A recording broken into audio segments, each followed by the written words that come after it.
All right, welcome everybody to episode whatever this episode is of the Solo Von Dubcast. It's been a while since I've done one of these solo casts, and wanted just to kind of catch up. Had a few ideas, a bit of a mixture of what I've been doing traditionally with these, of kind of just talking to you guys about what's going on in my life, what's been happening, anything upcoming, and then also what I'd like to try today is to go through a bit, because I can't go through all of them because quite frankly I listen to way too many podcasts, but I want to go through is just kind of a little bit of a dive into the podcasts I've listened to in the last week. Well, actually, I think it's going to be a little bit more than a week for some of them, just because there's important podcasts I listened to this month that I kind of included in there. But going forward, that's something I'd always kind of had in mind of doing not a solo podcast, but just a little bit different from the interview style that you guys are used to.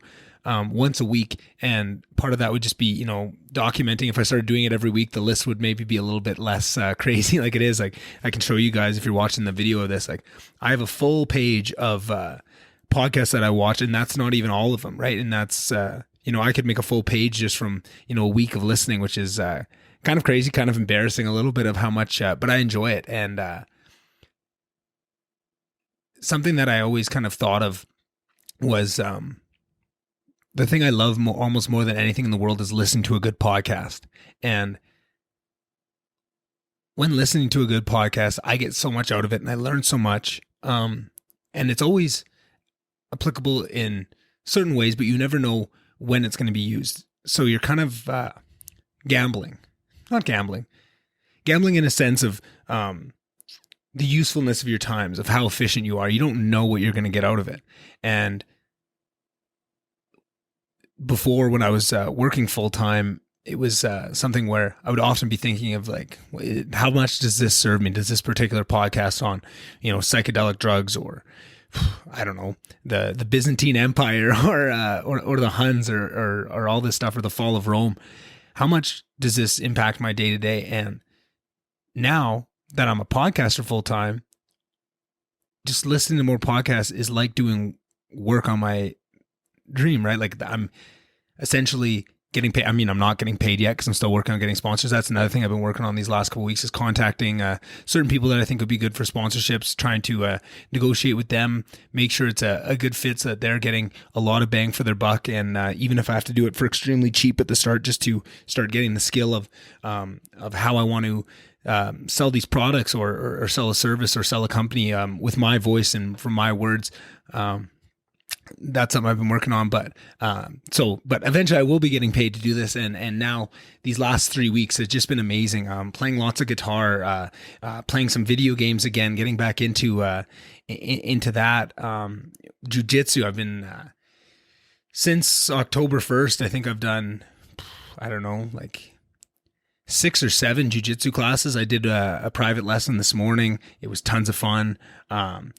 And then I'm probably going back again right after this podcast. I'm probably going to go to a group class, and it's been such an enjoyable ride. I think I've talked about this on the podcast maybe before, but I went to a couple classes in 2019, and it was no gi, which is, you're just in pretty much shorts and a t-shirt, maybe a rash guard.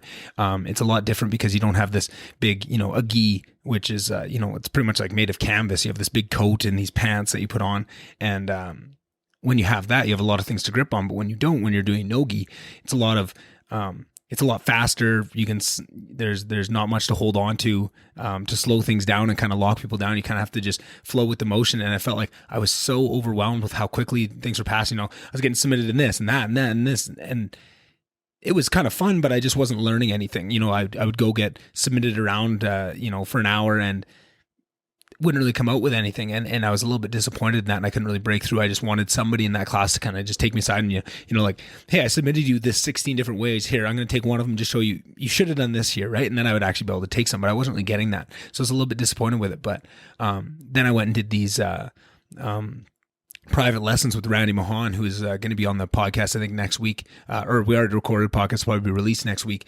and it was just that little bit of him showing me a few moves and giving me a couple pieces of advice just changed the whole game. It felt like that was exactly what I was looking for in 2019 when I went and did those couple classes there. I was exactly looking for what I got from, just the first private lesson. I think we've done 6. I think that was the 6th one we've done of privates with Randy. And I think we did 3 3 privates with them. They were all non-gi or no gi, I guess it's called. And then I wanted to go to the classes, but most of the classes are gi classes now. There's a couple non-gi or no gi. Why do I keep saying non-gi? Anywho's, there's a lot of gi classes. So I thought, well, I'm going to buy one. I'm going to try it out. I'd always heard on podcasts people talking about gi, no gi. All these MMA guys, which is usually who I'm listening to, they all prefer no gi because that's what MMA is. You're not stepping into the octagon with a full gi on. Well, not since 1990, I don't know, 6 maybe, I don't know. But not for a while, right? So they're all they have an affinity for the no gi, and no gi's fun. Don't get me wrong, but I think just for myself, just how I like to do it, just, I'm a strong guy, and that's where, my skill set lies right now because I have no idea what I'm doing. And when went to that gi class and we started rolling at the end, right? You do your warm-ups, you're sweating your bag off already before you even get to the rolling, right? You do all these little warm-ups that are kind of jiu-jitsu specific. You're doing somersaults and back flops and all these different weird things that I just kind of run around the circle. When they say to do something, just kind of look at everybody else, what's everyone else doing, try and copy it as best I can. And this time coming back, there was a lot of guys that really helped me out and kind of said, this is how you do this one, this is how you do that one. And, Randy, who's been teaching, was at the class, so he was helping me out a bit. And just, I felt a lot more part of the group, and it felt like I was learning at a pace, right? So you do all the warm-ups. And then you go into the rolling at the end for last 20 minutes or whatever it is. And it was so much fun. I was just on cloud 9 of just, I rolled with this old Sambo boy who, he's probably in his 60s and had a lot of Sambo and judo background for lots of throws and stuff, but jiu-jitsu was new to him. But he had a pressure, like when he would get on like in half guard and just put like his chest on my chest, I couldn't freaking breathe. Like it was amazing, but it's so much fun. And just what I realized was just all these things I'd heard about, the gi's no fun, no gi's where it's at. I think to hell with that. This gi shit is fun. So then the next day or whenever the next lesson was, I just texted Randy and just said, hey, can we do gi today? Because I really enjoyed that class that we did. And the last couple privates I've done have been in the gi, and I really enjoy it. And even just going to the gym at Champion Gym in Grand Prairie where I've been going, they've been awesome. It really it's well run and top to bottom, and everyone's very respectful, and I really enjoy how they do things there. Every time since I've been going down and doing the gi, that's what I was going to say, even going down there and just they have those jiu-jitsu dummies where you can practice your arm bars or practice your rear naked chokes, probably at least 10 minutes before the private lesson and 20 minutes after. I'm sitting there with that stupid dummy and, throwing arm bars on it and trying all these things because I just, want to get better at it. It's so much to remember with all these moves, even something so simple as, or what I was thinking. I'm sure this is probably a lot of people because I was under the impression I kind of knew a little bit about jiu-jitsu going into it, right? Like I thought, because I watched so much of MMA and all this stuff and listened to so many podcasts with these really high level jiu-jitsu players, I thought I knew a little bit, but you have no effing clue, like not even a little bit of a clue when you step in there and you just you realize that to do like just a rear naked choke, like the most basic thing, like you're not only like, you have to remember, like, what are you doing with your legs? Like, what's this arm doing? What's that arm doing? Like, what are their defenses? For every one thing you're trying to do, there's probably 10 different aspects that you have to keep in your mind at once. And it's so hard at the start. And that's why I want to do all these drills because, like I'm getting good at, as soon you focus on one part, like I'm really going to get my elbow over on this rear naked choke. But as you're doing that, you forget and the hooks that you've thrown in with your legs, they go all floppy because you're so concentrated up here, and it all has to become instinct. And I think that all is going to come in drilling. That's why I love that dummy. And my dad is, just gushing about all this jiu-jitsu stuff to him on Friday night in the hot tub, and he's sitting there, and I kept talking about this dummy. Oh, this dummy's awesome. You can do all these things, and he ordered one on Amazon, and he said, yeah, okay, well, one will be here tomorrow, right? And I was like, what? Because I thought they were like hundreds of dollars. It turns out they're not too expensive if you order them empty and stuff them yourself. So I have this, looks like Texas Chainsaw Massacre leather face, kind of like this, leather skin thing that I need to fill with shredded paper and shredded clothes and stuff. And then I can practice at home, and I'm really looking forward to that. But that's been an awesome journey. I've really been enjoying that. Playing a lot of guitar. Probably up until this summer when I made that decision to that I was gonna set a timeline and take a step back from work and start just seeing what I want to do with my life kind of thing. I started playing guitar a little bit then and getting back into it with my buddy Kale out in Penticton when we were out there, and kind of came back and played a little bit, but was busy with work and, would play it a little bit at night. But as soon as October 1st rolled around, like I've probably picked my guitar up and played more days than not. And it's been lots of fun just to remember old songs I used to play and to take these songs that, I used to really struggle with, or I could kind of half-ass work my way around to play them. And I'm picking them back up now, and I haven't practiced much, but for whatever reason, I don't know, by osmosis, maybe listening to music maybe better. I don't know if it's just a wisdom thing, but it seems like I can play these songs that I used to really struggle with really well now, and it's awesome. I feel it's really motivated, really lights the fire to hop back into it and play more and more. Having said that, there's also songs I used to be able to play like nothing, and now frick, they're goddamn hard again. And I forget that, you probably put in hours and hours of work on that, and that's why it was so sharp at that time. And you put that in, it's all going to hopefully come back to me. But just been really enjoying it, and watching lots of fights. The fights this weekend were great. Lots of kind of weirdness going on with them. I've been watching lots of LCS, League of Legends esports. I guess it's not LCS, it's Worlds. It's a video game called League of Legends I play. I've talked about it a couple times on it, but then they have esports leagues. So there's the LCS is the North American League, LEC is the European League, LCK is the Korean League, LPL is China. Anyway, there's a whole bunch of them, right? And once a year, all the top couple teams from all those regions go somewhere, and it's a tournament over 3 or 4 weeks because it takes a long time to bounce all these teams out, and it goes from this big group stage down to, or there's play-ins just to get to the group stage. As a group stage double round robin, then there's quarterfinal, semis, and my favorite team, Cloud9, is traditionally been a very strong player at Worlds for the last many years from North America. North America has never won Worlds. They have never come all that close to Worlds. I don't think they've ever played in World Finals even. I think semis is the farthest they've ever gotten. I think Cloud9, my team, is the one that did it. Maybe Team Liquid did it at one point. Anyway, and the fun thing is that no matter how their team looks going into it, or sometimes there's been years where they've looked like they weren't even going to make Worlds, and they just pull this crazy run at the end of the year. They just always have some magic in it, and it's just a really fun team to cheer for. And once again, they had lots of dramatics in this tournament and brought it back. They were able to make it out of the group stage, which is huge. I'm going into was it quarters or semis? I can't remember, whatever they just lost. I just woke up this morning and opened Instagram, and I saw, like Cloud9 ends their run at Worlds, and I was like, damn, I didn't even get to watch it. Like, that sucks going into it. But at the stage they got to, the kind of teams they're playing, right? Like, it was probably doomed from the start. But oh man, I was just, you always keep that little bit of I don't know, wishful thinking in your back pocket that you just, because it's a crazy game. It can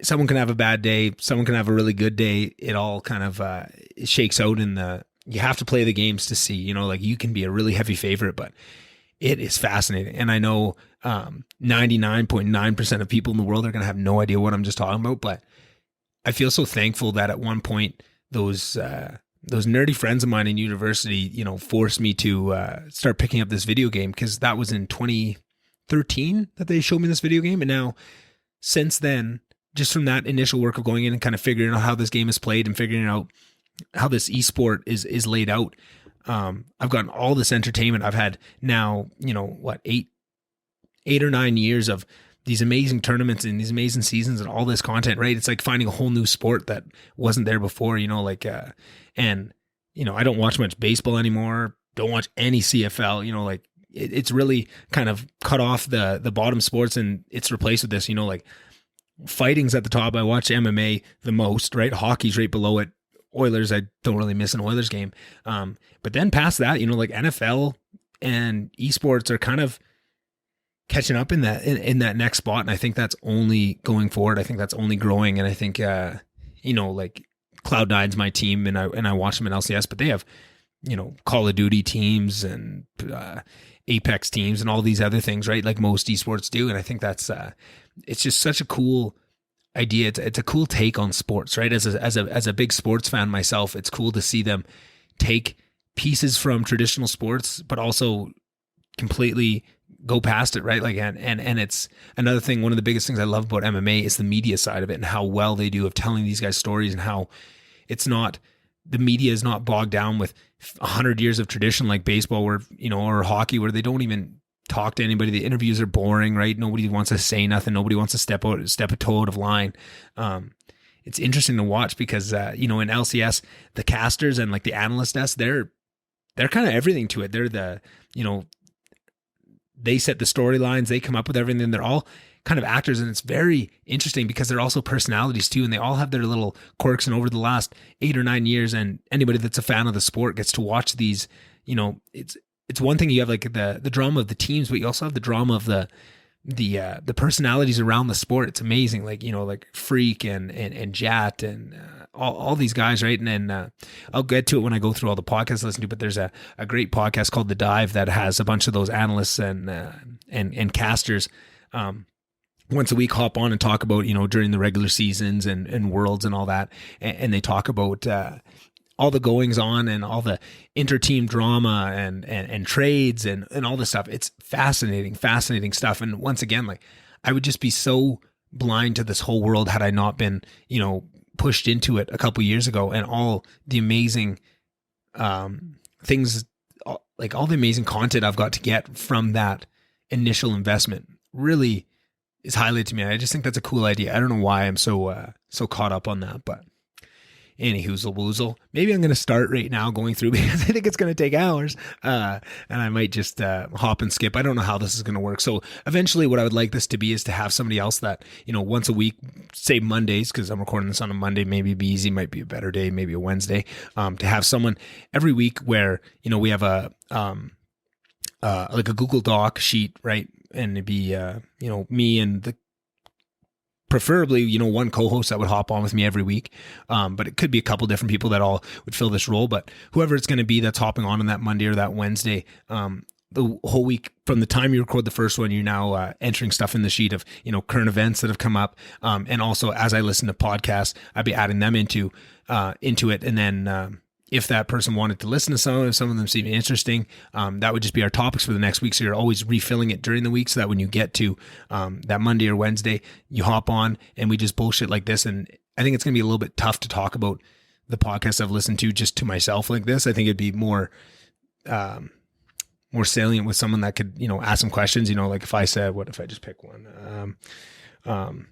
Carl Hart was on Lex Fridman, right? And Carl Hart is this scientist who was very straight edge, didn't do any drugs, didn't do anything kind of crazy, but he was studying these drugs. And at some point, he, if I'm going to be a scientist, I want to, feel the effects of these and kind of figure it out. And when he started trying these drugs, he realized that he had such a misunderstanding of them, and now is a real, God, custodian is a bad word, but like he's like he's fighting to change the narrative around all drugs, right? Like, and when I say drugs, I mean, alcohol, tobacco, meth, heroin, crack, all this shit. Like he just wants to classify everything with a better understanding of what matches more of the reality, and not just the propaganda and the narratives that have been spun up to create fear and to create power centers. And he's a very interesting guy, right? Like, I can do my best to try and give you that little 1 minute, 2 minute synopsis, but to have somebody that like reads a drug scientist, like what does he do? And just say, yeah, like he does heroin, just sniffs it, like it's alcohol, like he does, like cocaine, like he does all these things that, and is a fully functioning adult, like works at a university, does all these things, but is open about it and is trying to change his culture. And it's really hard to, fully articulate his stance on it. I would recommend anybody go listen to it. Carl Hart's done some really great episodes of Joe Rogan. If you're a Joe Rogan person, go and look it up on him. But Lex comes from a little bit of a different angle at it, and I think pushed him maybe a little bit harder, whereas I think Joe is more understanding of his side and a little bit more open to it. Joe definitely pushes on everybody too and gives more pushback, but I think Lex gave a different kind of pushback. So it was interesting to see Carl Hart, who I've seen 2-3 times on Joe Rogan and maybe a couple other places, but I'd never seen him with Lex, and that was a cool little conversation, right? But I think it's going to be different. I'm hoping to one day be able to have these kind of conversations with with somebody else, with a co-host, and I want it to be someone that, you know what, I could have a bullshit whenever with, right? So I'm hoping it's maybe one of my good buddies or someone that just, maybe it's a fan of the podcast. I don't know. I'll figure it out.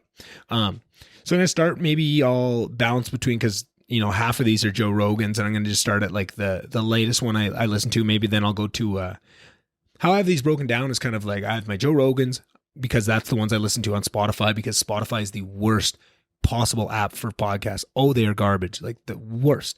Like I'll just be listening to a Joe Rogan, it'll just skip to the next one, say played on that one, so it doesn't save where I was. I have to go click out of the podcast it started, some random one it started, it'll just skip back to like 400 episodes earlier and just play a random episode that I don't even have downloaded. Oh, and you have to go back and find your spot, or it just skips and pauses playback. Oh, it's garbage. I hate that Joe Rogan is locked down to that. I mean, I'm so glad he got, a couple $100 million or whatever they gave him.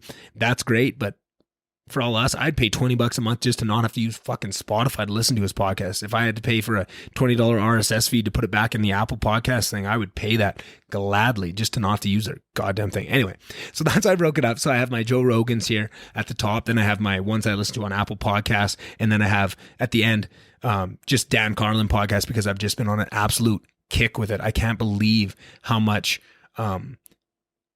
salience these historical things have. Like, people don't change that much. Like, the situation changes and the culture changes around it, but inherently people don't change much, which makes a lot of sense when you look at evolution, how long it takes for evolution to take effect. But culture is a hack. It hacks our evolution to make these big changes very rapidly, right? That's what gives humans this amazing power to niche switch like we can.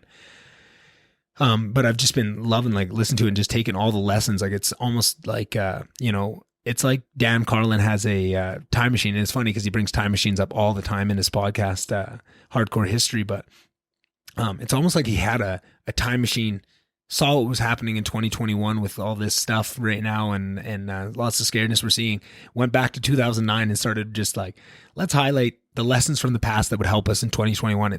It's like he's talking to you. Like, I recommend going back probably in the last 2 months. I've listened to the first 40 episodes of Dan Carlin. That's why I'm saying, like, I'm just picking the most recent of these. So that's the three groups I have. I have the Joe Rogans, my regular just Apple podcast, and then I have my Dan Carlins at the bottom. And I meant to, before doing this, to go through my YouTube one, because there's a bunch of podcasts I don't listen to on either Spotify or Apple. I just watch on YouTube, like all the Your Mom's House production ones, which is Tom Segura and Christina Pazitsky, two comedians. They started this podcast network, and but they're all very visual, and I like to watch those ones. So I watch those ones on YouTube, so I'm missing a couple here that I'm sure I've watched there. But anyways, let's just hop right into it. So the latest Joe Rogan I listened to was Valentina Shevchenko. She's the 125 pound champion in the UFC. She is, for my money, the best female fighter in the world. And that is not a cold take. I'd say that's got a little heat. It's a bit hot, because Amanda Nunes is far and wide known as the female GOAT, right? She has fought tougher competition at higher weights, has belts in 2 weight classes, and is so dominant. Like, I don't want to take anything away from Amanda Nunes when I say that I think Valentina is the GOAT, but just when I look at Valentina, I see shades of GSP, and just, it's the mindset. I think Amanda has just these amazing physical attributes that I don't really see many people that can take her other than Valentina, right? And they fought twice. First one, Amanda won. Can't remember it as well, but the second fight, it was in Edmonton. I went live. Me and my dad went and saw it, and I still to this day say that Amanda Nunes did not land a punch that whole fight. I don't think Valentina got touched, right? And like, she was aggressive and stuff, but Valentina was just better all in all. And I think if they fight again, I don't think they will. I have a gut suspicion, right? Like, that should be the fight. They should make that fight as soon as Amanda fights this next fight in a couple months here. I think they should be lining those two up, but I just don't think Amanda wants it. And I think that kind of answers some questions. And who knows? I could be wrong. Who knows? Maybe they make the fight the day that fight's over. Who knows? Maybe Amanda calls her out in the octagon, for her to come up to 135. And that's the thing. There's a huge size difference between the two of them. Like Amanda cuts down to 135. Valentina walks around at 135. That's why when they made the 125 weight class, it was just like, oh, this is tailor made for this chick, give it to her. And there was all this bullshit at the start of that division that prevented her from getting the strap right at the start. But it was so apparent that that's who it rightfully belonged to. It was awesome. So she came on the podcast and it was fascinating. It might not be as fascinating to you if you're not into the UFC, but just to see how strong of a mindset she has and just where that comes from and the culture that it created and how well balanced she is too, to be at such a peak of human capability in such a hard domain like fighting. Usually that brings out some pretty unbalanced features in people, but to see how amazing, and I think it speaks to balance in all things and how I don't think she'd be able to achieve the heights and the dominance that she has without being that balanced, right? Like it almost seems like that's, a feature, not a bug. And I just loved hearing that conversation. And, Joe is the perfect person to pull that out of her. And he always asks such good questions, but I just love to see that deep dive into who Valentina is as a person. I hope that she's on, I'm not even going to say I hope. I know she will, because I think she's going to keep doing amazing things. And I think in a couple of years, this hot take that Valentina Shevchenko is the greatest female fighter, if not one of the best fighters of all time, won't be so hot. I think time's going to really be on my side on that one. Could be wrong. Who knows? Maybe Valentina, falls off a cliff and Amanda Nunes goes on to, defend the belt 10 more times. I don't know. Just if I had to put my money on it, if there was a gun to my head, I got my money with Valentina. So then the latest non-Joe Rogan I listened to was the Dark Horse podcast with Brett Weinstein and Heather Hine. It was a great podcast. Everyone is great. It was episode 101. Just once again, they gave a ton more input on the latest on the COVID pandemic, the COVID vaccines, all the latest and greatest of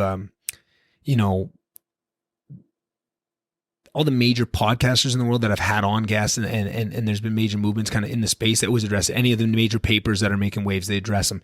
It's always great. But what I really loved in that latest episode was some of the poetic things that came out of both Brett and Heather. I think some of the ones I remember, they said like, read the books they're trying to burn, talk to the people they're trying to silence, and there's like so many just like ones. I was driving home from Edmonton on Sunday, and I was listening to it, and I kept just being sometimes just people say sentences or metaphors that just punch you in the face, and it's like, oh, that is so right, and we so need that right now. And there's just so many. And actually, Heather read an amazing poem I think it was a C.S. Lewis poem, and it was just so poignant and so perfect for what we needed right now. I really love that episode. I would recommend, I've been recommending people go listen to Dark Horse since day one of this podcast. I think I said, like the first time, like these are the people that they're both evolutionary biologists. Oh, and while I'm talking with them, I also just finished their book on, when was that? It was when I was at the hospital there. So that would have been a couple weeks ago, Tuesday. I was stuck in the hospital all day, so I just had lots of time to read. I just crushed through the back half of that book. It's a hunter-gatherer's guide to the 21st century. And what they did was kind of take their collective knowledge of so many of the things we're struggling with right now and looking at it through an evolutionary lens. And I think that is so helpful. And just listening to them week after week and just, having them show me an hour or two at a time how they view the world and the evolutionary way that they look at things. I found myself doing it all the time. I'm always looking at things through the evolutionary lens, right? Nothing's an accident. It wouldn't have survived if it wasn't, beneficial in some way, right? It gets a little wonky when you talk about culture, and that's where some of these ideas come from. But like when they talk about parenting, there's some amazing stuff in there about parenting. There's some amazing stuff about what else? Oh man, I'm drawing a blank right now. I should have brought the book in here with me, but maybe I'll come back to that. But just amazing, amazing content, start to finish. I just felt like that book was one of those ones that's going to shake things up. I know it was, there's again, some weird stuff happens around that family. Those Weinsteins, they do not want them to succeed, right? They saw what happened when Brett brought that Unity project up and they kiboshed it. But the book, they had all these pre-sales, and then conveniently it's just sold out everywhere. No one could get a copy, right? You get the audiobook, but I had it pre-ordered for months, so mine came in, but now they finally got stocked up, but only a few stores have it and stuff. And it's just very convenient how they're just continually, they just keep getting held back, and people do not want to hear their message because their message is very scientific. It is backed up. They do not mess around. They're not the type of people to throw out bullshit. They back everything up. And if it's not well documented, they will say it. Hey, this is, this could be something, but we're not even going to look at it, maybe at a later date because there's just not enough science to back it up. And that's what they do. And all these papers that people keep bandying about that show this and show that, thing with statistics and scientific papers, there's a way to paint any story, and you really need to do some due diligence. And if you just that's what's so crazy about right now, everyone just saying, just follow the science. Unless you do something yourself, or unless they're very transparent things behind it, they can tell you whatever they want to tell you, right? And they can find things to back it up to, at first glance, make anything pass the bar. It's interesting, kind of scary, but interesting.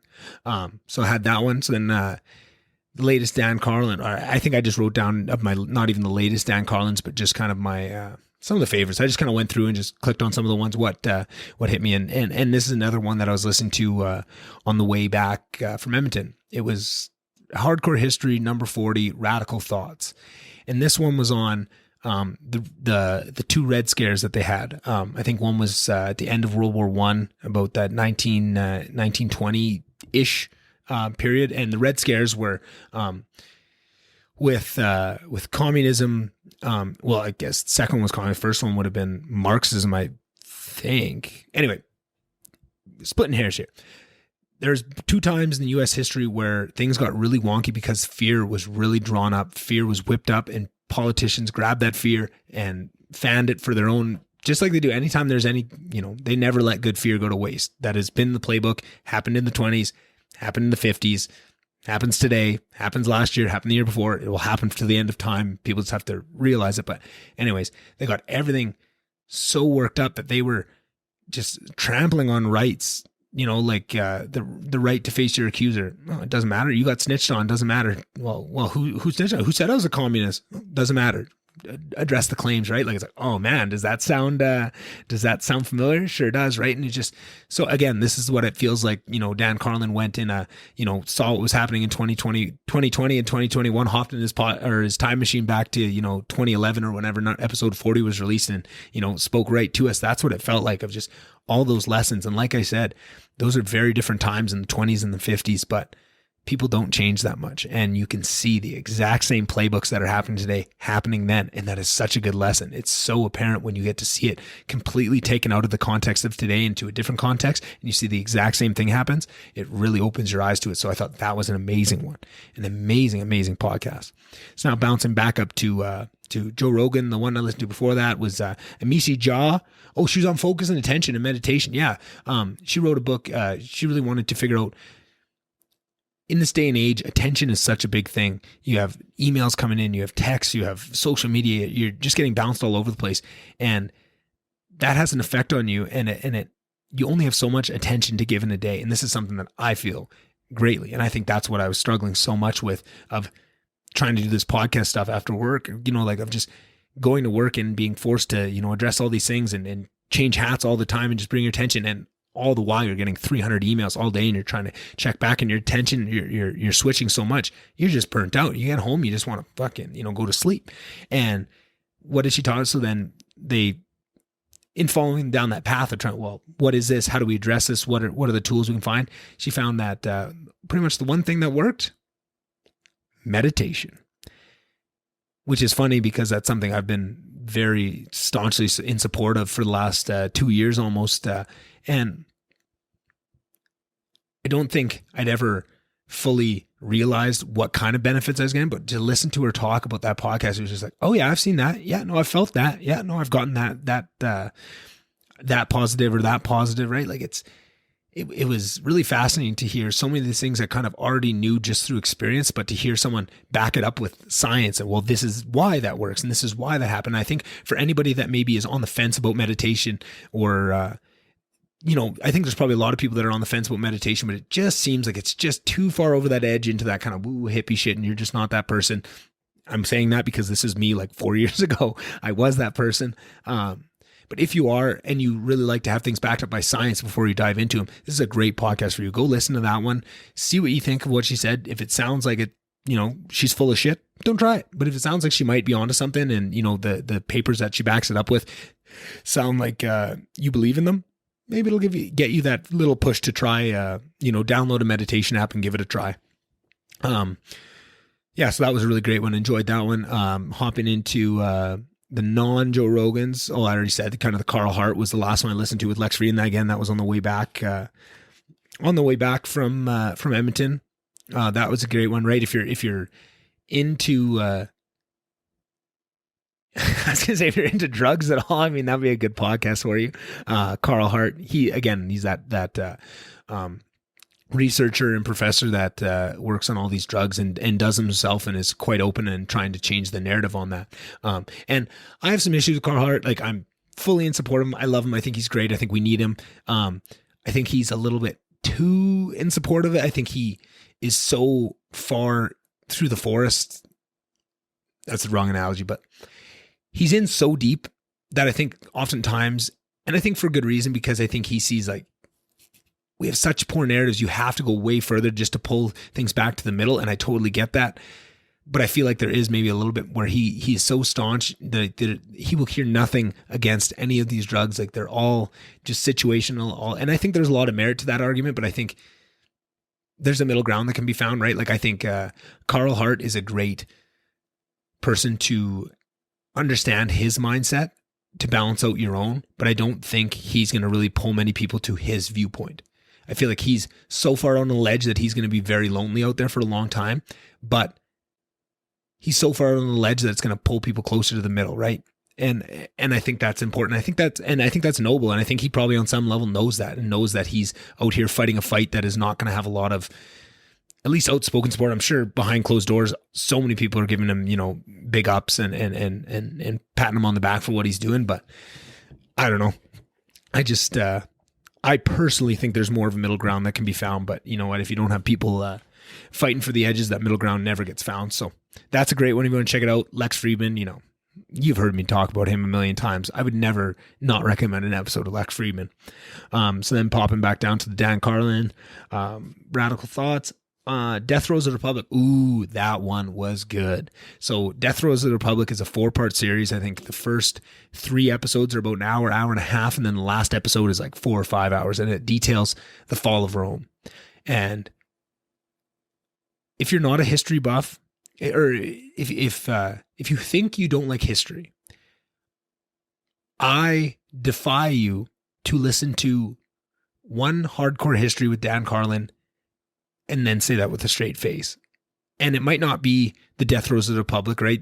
Ancient Rome might have nothing to do, but maybe it's the Huns. Maybe it's World War I. There's one of my probably still my all-time favorite Dan Carlin series is the one he did on World War I. I can't remember what it's called at this point. This is one that I haven't re-listened to recently, but it was absolutely incredible. I think it's like 5 parts, and each part is like 4 hours. So that one, it's a bit of a grind, but it's so interesting. It's not a grind. Like, I don't even want to put it in that play, but I want to prepare you. Like, that is a big one if you want to get into that one. But they're just so incredible. Just like the work he puts in. Like, and even just Joe Rogan says this all the time about Dan Carlin is, you know what? It's almost an insult to call these podcasts, because it's so much more than that. It's a work of art, like what he puts together, right? And sure, he only releases an episode or a Hardcore History every couple months, because it takes months to put these together. Like, they're not like what I'm doing here, where I just, write down some shit and just freeball and see what comes out of my mouth.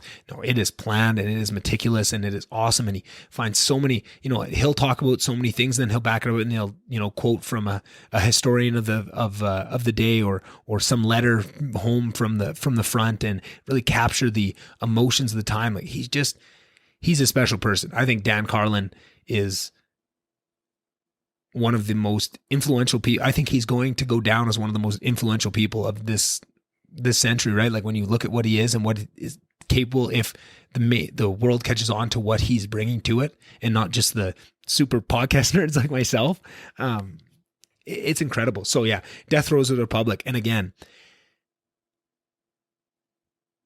it's funny because he details, Rome was one of the greatest republics or empires ever, right?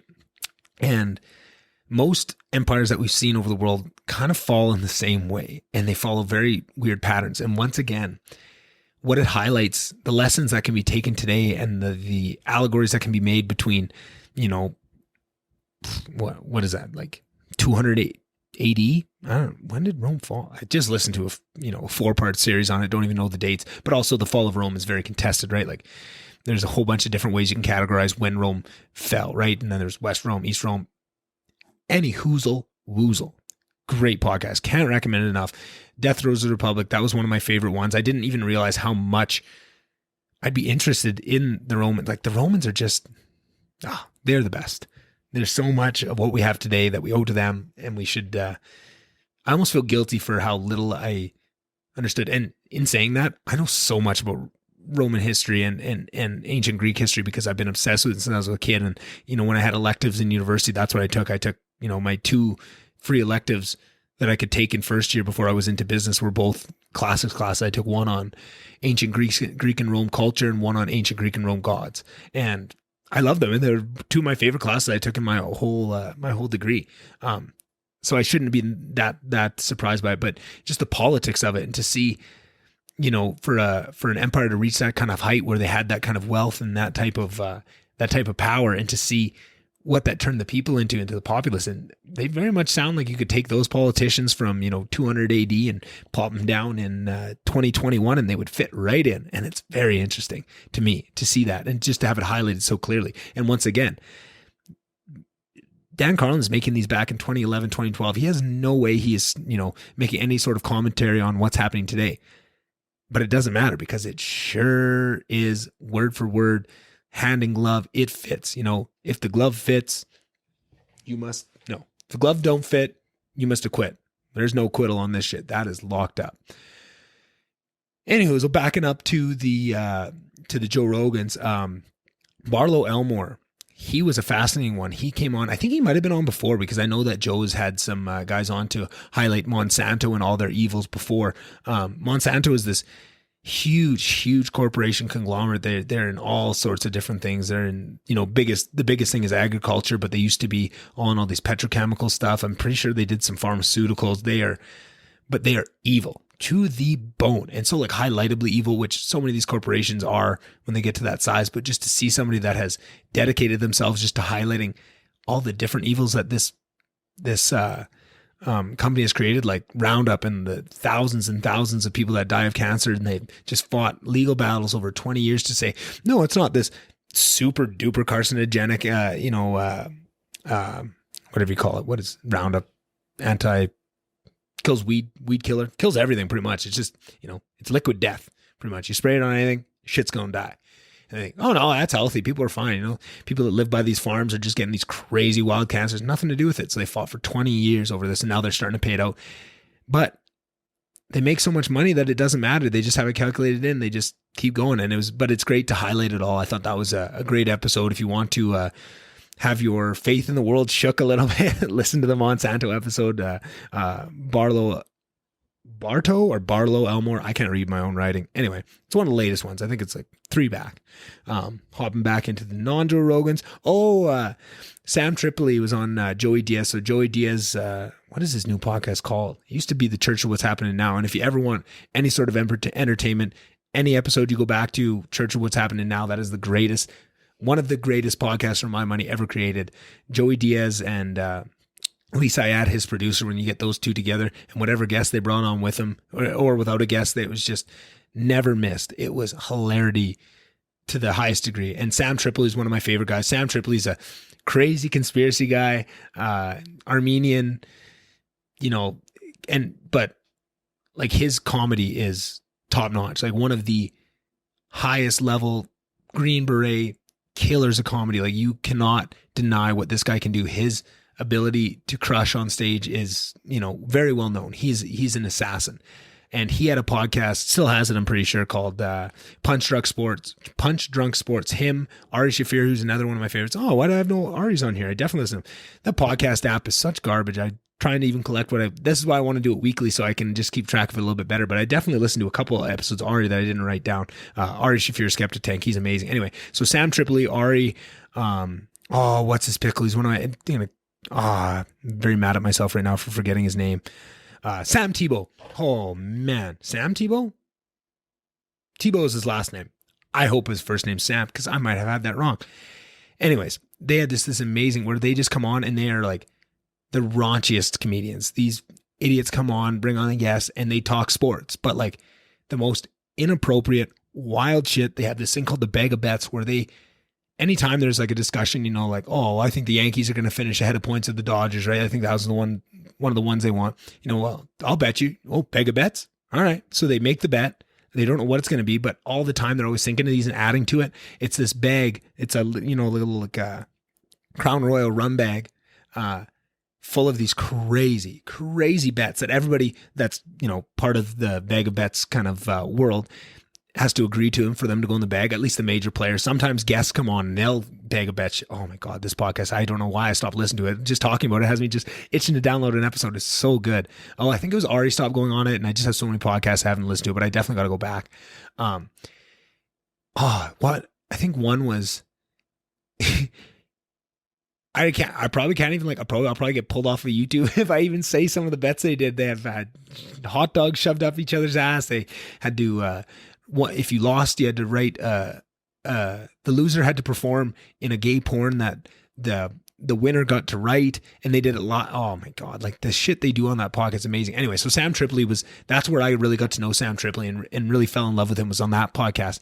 And then I haven't listened to him much. So to see him coming on to Joey Diaz, who's one of my OGs, I never, it's tough for me to miss a Joey Diaz, but to see them go up and chop it up, and they hadn't seen each other because Joey's now moved out to New Jersey, and Sam's still in LA working at the Comedy Store and kind of seeing how things go. He just had twins. He named them, Ninja and Oh my God. Sam is just the best. I know this guy, I probably didn't give the best description of this guy. I hope you guys check him out yourself because he's amazing.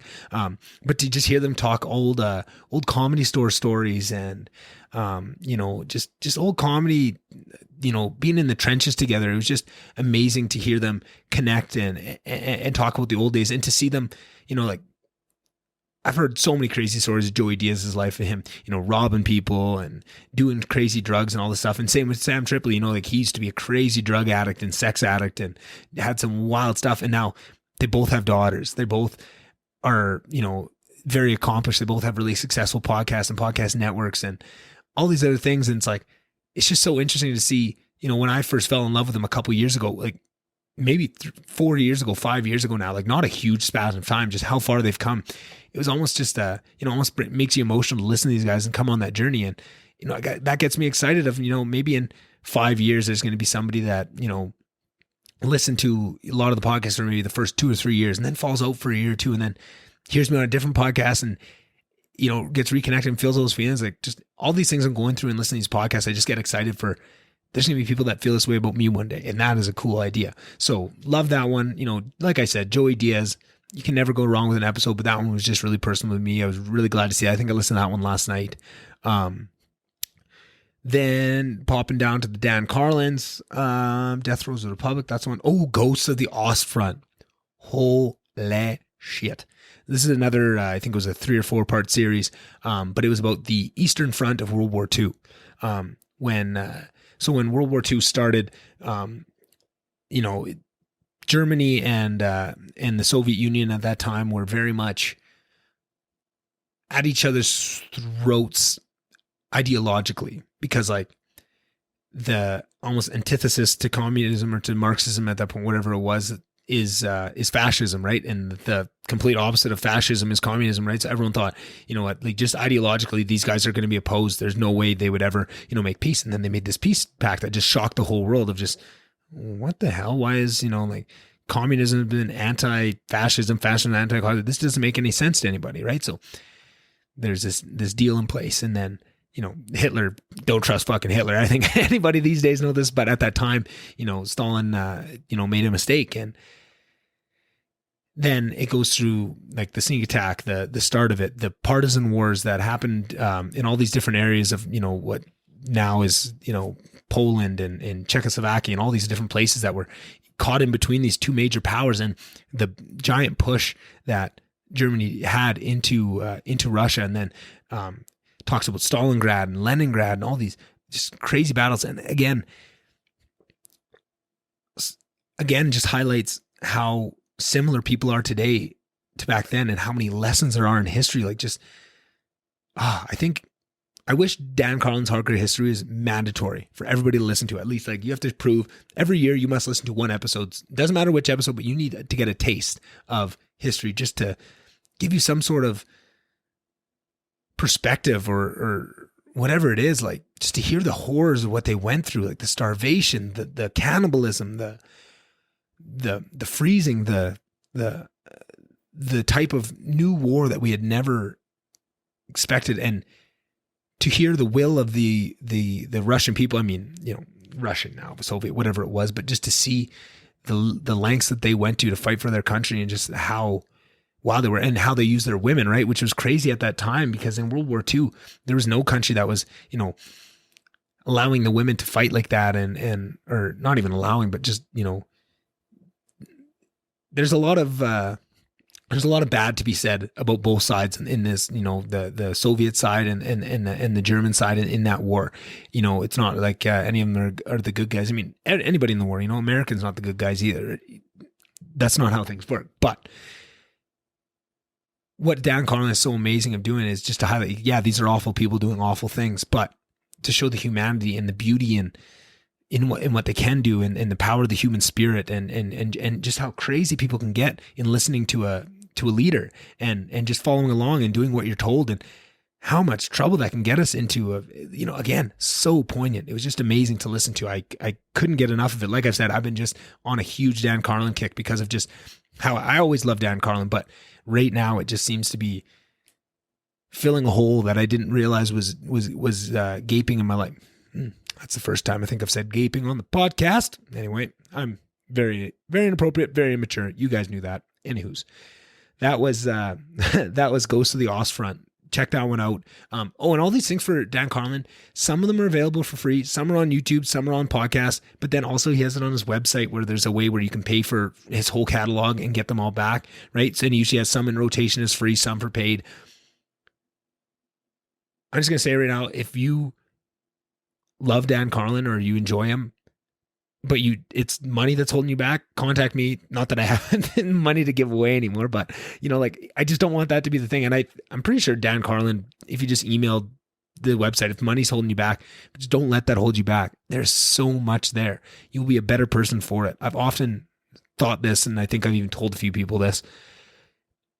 If I was to be hiring for a position and I saw one resume said they had a university degree and one resume, obviously this is made up, but one resume just said, I've listened to every Dan Carlin Hardcore History, I would take that person over the person with a university degree 10 times over. Like, I think what it gives you, the understanding you have from getting that type of information, right? And I think I could make that same argument if someone said, I've listened to every Lex Friedman, right? Like, oh, well, you're going to learn some lessons on that. You're going to be a different person on the other side of that. And I know what that gives you. Whereas you're definitely going to be a different person on the other side of a university degree too. Don't get me wrong, but maybe not in the same way. And I think I'd throw my money in on the podcast side anyway.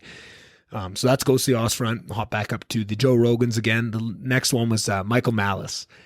I love Michael Malice. I'm going to be right up front with you guys. He's one of my favorites. First started hearing about him a lot. Him and Lex Friedman have an odd relationship. They moved into Austin. They live on the same street. They're almost neighbors now. They go back and forth. They push each other in a weird way. And I would almost recommend, Michael Malice has been on Rogan a couple times. And like I said, if you're a Rogan person, go to Rogan. But I think Michael Malice is at his best paired with Lex. And he's been on Lex's podcast a couple times. So I almost definitely go listen to this one if you want to. But I'd say even better, go back and listen to the Lex episodes. But once again, an amazing episode with Joe and Michael. They talk about a little bit, not as much. I thought they would be talking about a ton about it because a couple of years ago, Michael Malice wrote this book called Dear Reader, and it was about North Korea and about Kim Jong-il and about everything that's happening over there. And really documented is probably the leading book on someone finally telling the truth. And he did it all independent and made his money and, didn't wait for some publishing house to get kiboshed by China to say, you can't write this book. He just did it himself as a brave motherfucker. And I thought with Yeonmi Park just being on Joe, I thought they'd talk a lot more about it, but they talked a little bit, but I thought it'd be more. But Michael Malice has written a couple other books, Anarchist Handbook. Do I have one? right here. I definitely own it. I just don't think it's in this pile of books here, but he's written a bunch of great books, and sorry about that. A little drinky drink. And he's got another one coming out that he's been, talking about just on the last words. On the last couple podcasts I've seen him on, he's been kind of hinting at it, and that's going to be in the next book, and I think it's called White Pill is the next book he's writing, and it sounds like it's going to be really good. Just another great episode. Really enjoyed it. He's an anarchist, but his own definition of an anarchist. I think anarchists have had such a weird history, which, going right into this, if you listen to that episode 40 of Hardcore History, Radical Thoughts about the Red Scare, they highlight at that time so many things that was going on with communism was very tied to anarchism, and there was these people. Or maybe this is a whole different podcast, because maybe this is one on the French Revolution, all these revolutions. I might be messing up my Dan Carlins. But anyway, it's funny to hear Michael Malice with this 21st century version of what anarchy is to him, and what anarchism is to him, and it's very interesting to look at it, because it's easy to poke holes in his ideology unless it's to him, because he's so good at backing it up that you see even guys like Joe Rogan or guys like Lex Friedman, I think it's even highlighted, where they really try and press him on it and try and poke holes in it, but he's just so linguistically talented that he really pushes you around. And I think even he knows, like, yeah, there's probably some middle ground here that could be, again, maybe more of a Carl Hart, but he's like, if you're not smart enough to push me to that point, I'm not going to concede any ground, because he's not that type of person, and he's the biggest troll of all time. If you follow Michael Malice on Twitter, you need to understand. I would say don't go follow him on Twitter unless you listen to at least one or two podcasts of him and kind of understand what a troll he is and where he's coming from, or he's going to it's almost going to be like unlegible. Like, what is this guy even doing? Like, does he just want to troll everybody? And it's like, yeah, kind of, but he's got his limits, and he's got his reasons and what he puts up with and what he doesn't, but he's very entertaining. And that was another great one. Hopping down to the non-Joe Rogans. What was the next one I got? This was an Aubrey Marcus, who I've talked about Aubrey Marcus on the podcast a lot. He is Joe's partner, and On It is just all about peak human performance, whether that's, through kettlebells, yoga, supplements, protein powder, right? He just wants to find the ways to make people the best they can be. He wrote Own the Day, Own Your Life, which again has gone from, I think I lent that to somebody actually, now that I think about it.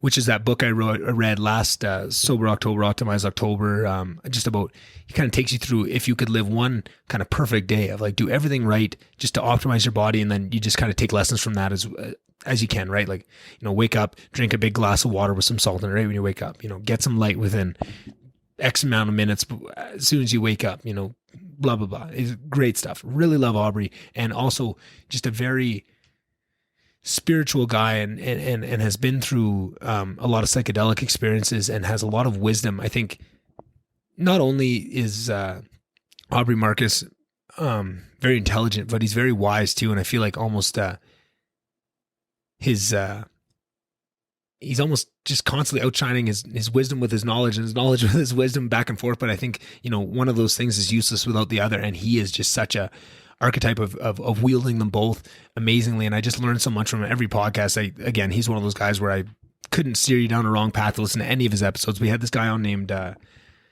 Professor Matthias Desmet. And it was titled "Why People Give Up Freedom" with Professor Matthias Desmet. And this Matthias Desmet guy is a researcher, scientist, professor that looks into this idea of, what do they call it? I can't remember the word they called it. Damn.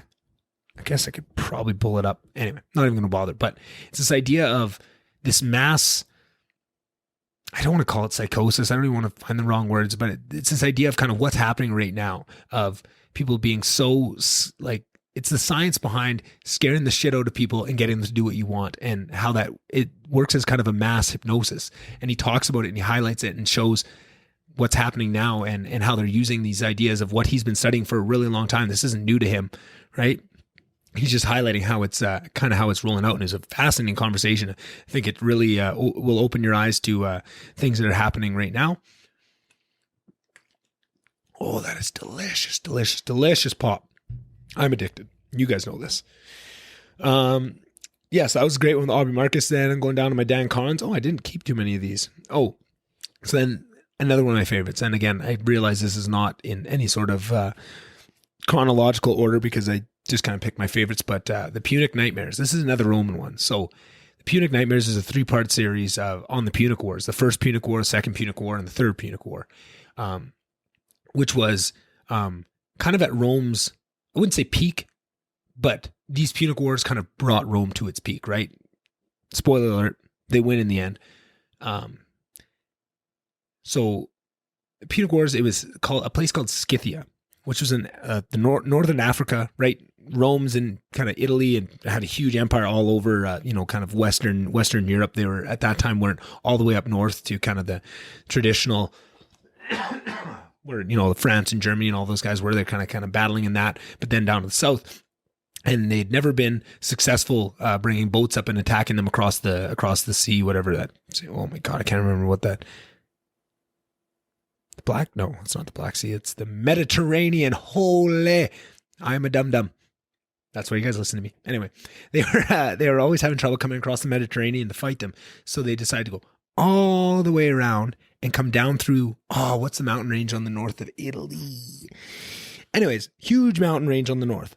And they thought, no way, I'll come down through. You'd lose half your people, right? And that's exactly what they do. They come through and they lose a bunch of people coming through, but they catch them with their pants down and just start mowing down from the north. And Rome puts armies and they get knocked down, and it gets really hairy. It gets really close to Rome, and they push them back. And then it goes on, and there's more wars and more wars, and they send another army up, and it goes back. And then eventually, like in the third episode, that's when Rome takes it to Scythia, and they go to Africa. And it is just fascinating.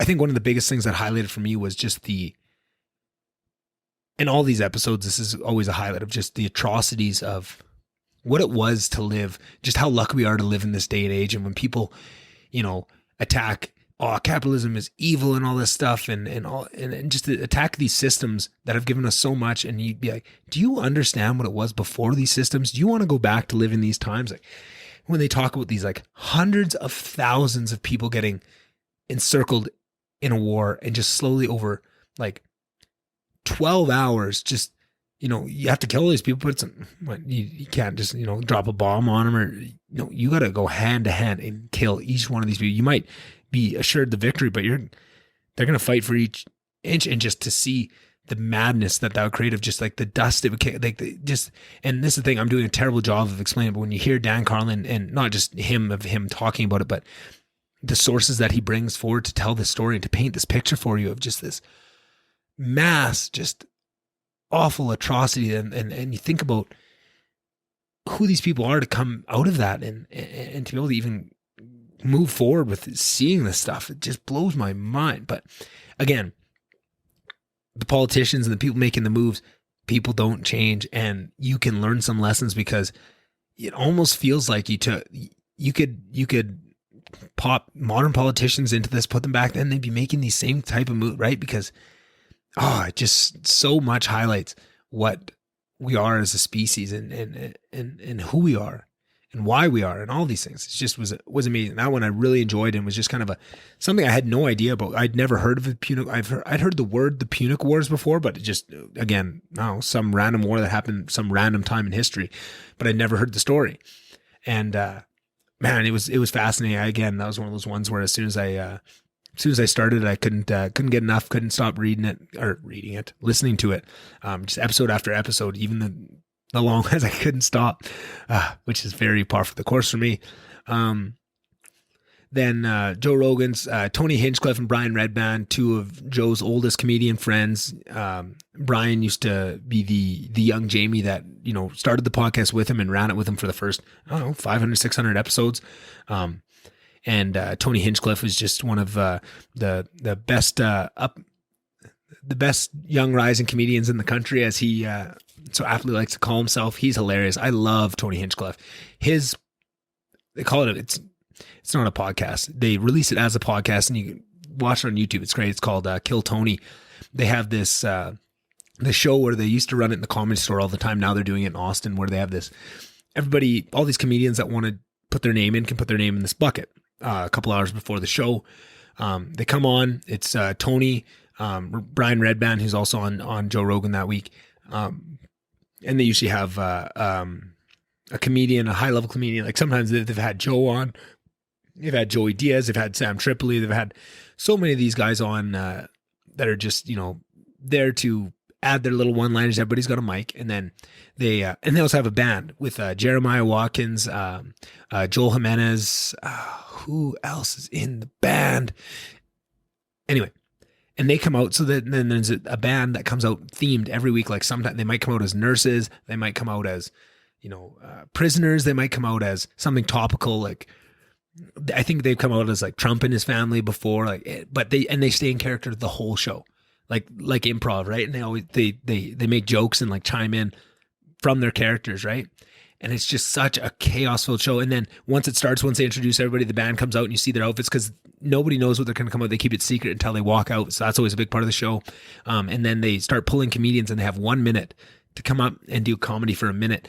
And most of the time they bomb. Sometimes it's funny. And then they have to stay up there and Tony and the guest judges and the band all ask them questions and just riff. And it is one of the funniest shows. It is like the maximum amount of chaos that you can control. Like one more drop of chaos in that and the whole thing comes to cinders. But and the whole time they're just holding that energy and everybody's working, right? And everybody's on the same board. Like the band is, Tony is, everyone, the guests. And well, the guests aren't the celebrity guests, the comedian. Sometimes they're working for it. Sometimes they add to the craziness. Sometimes you have absolute like homeless people that get on stage and talk for a minute and have like crazy shit go down. There's fights. There's hundreds of these episodes. So you can go back if that sounds entertaining to you and you want to check it out. You have a lot of content to go back to. I remember specifically one time I was listening to it on the podcast form. Usually I watch it because it's very visual as well, but I was listening to it and I was on a plane and I was laughing so hard that the whole plane I had to turn it off because I'm just sitting in my chair shaking because of how funny this is. Like, and they also have, they've had regulars on where, somebody comes on, does a minute and it really kills. And then maybe another couple of weeks, right? Because it's all luck. If they get drawn again, they do another minute. Every once in a while, they'll invite someone, hey, if you can bring a minute every week, we'll bring you on. And they just, they don't pull out of the bucket from them. They just say like, this is our newest regular, come on. And they've given amazing career. Ali Makovsky, who's a great comedian. She came up in that, Jesse Johnson. She was great. Who's the guy right now? David Lucas. He is just so funny. Like you can just see the raw talent that he is as a comedian. Like he is going to be selling out stadiums one day. You will see it. Like I promise you this, like you can see it right now, as long as he doesn't, get lazy or something else happens, but you can already see him taking advantage and people are noticing. I think a couple of really big people have brought him out on the road with him and stuff. And it's an awesome platform to give a launch pad for these young comedians as well. It's great. So, Tony and Brian come on, they talk about the Kill Tony, what's going on. Pretty much they just smoke weed. They have fun. It's a great episode. If you just want a more chill one that's not talking about all these really tough subjects and scientific stuff, you want to just hear them, smoke weed and make each other laugh for a couple hours. That's the podcast for you. Humping back down out of the Joe Rogans, George Grossman. George Grossman. Well, he must have been a guest on something. I didn't write down what he did, so I'm just going to skip it. Brilliant Idiots. Oh, yeah. I don't even want to really talk about that. So Brilliant Idiots is another podcast I love. It's Andrew Schultz, who's going to be the GOAT. He's coming at Chappelle for the best comedian right now. And Chappelle's just so amazing. He keeps beating him back, but Schultz is coming. He's selling out crazy stadiums. People are getting behind him. If you watch Schultz Saves America on Netflix, it's one of the funniest things you'll ever see. He's incredible. Him and Charlemagne the God, who does Breakfast Club in New York, where they have on. It's a huge cultural phenomenon, Breakfast Club, and those two when they get together are just amazing. I didn't really like the latest episode of Brilliant Idiots all that much. I shouldn't say it. I loved it. I loved it. Just a couple things that were said kind of just rubbed me the wrong way, which is great because you know what, you want to hear people disagree with you, and that's what I like. Me, and mainly it's Charlemagne. I mean, I love Charlemagne. I learned so much from that guy, but we are so opposite in terms of politics and what we think the right thing is, that sometimes just listening to him talk just blows my mind, because I know he runs in some very left-wing circles, and sometimes he gets infected with some of this bullshit where it just comes out of the mouth. But that's why I love him on Brilliant Idiots, because then Andrew Schultz is there and he kind of calls him on it. And that's what I didn't like about it. I feel like Andrew kind of backed off with a lot of stuff that he said that week and didn't push as hard, which usually he does. And most of the time, either that forces Charlemagne to back it up further and make his point more concrete and at least back it up why he thinks that way, or changes his mind altogether. But both of those situations is great. And that's why I love this show is, you know what, like Charlemagne, as staunch he is and as stubborn as he is, will see the light. If somebody gives him a good, well-reasoned argument, he takes it in, and you can see him chew on it, and maybe he doesn't change his mind completely, but maybe it just softens it a little bit. But just to see that in real time over the last, couple of years of watching this show, you can watch him evolve, and you watch him, navigate this crazy world from how he sees it. And he never pulls any punch. He says what he thinks all the time, and I love it. I might not agree with it all the time, but I know it's genuine. I know there's no bullshit. I know that if he says it, he believes it. And sometimes he believes it because he just hasn't heard a better argument, and that happens a lot. And then he hears a better argument, and you see him change his face. He's not tied to it, and I love that. So Brilliant Idiot's a great one. And then I'm just going to say this one too. So then Flagrant 2, that's Andrew Schultz, who does Brilliant Idiots with Charlemagne.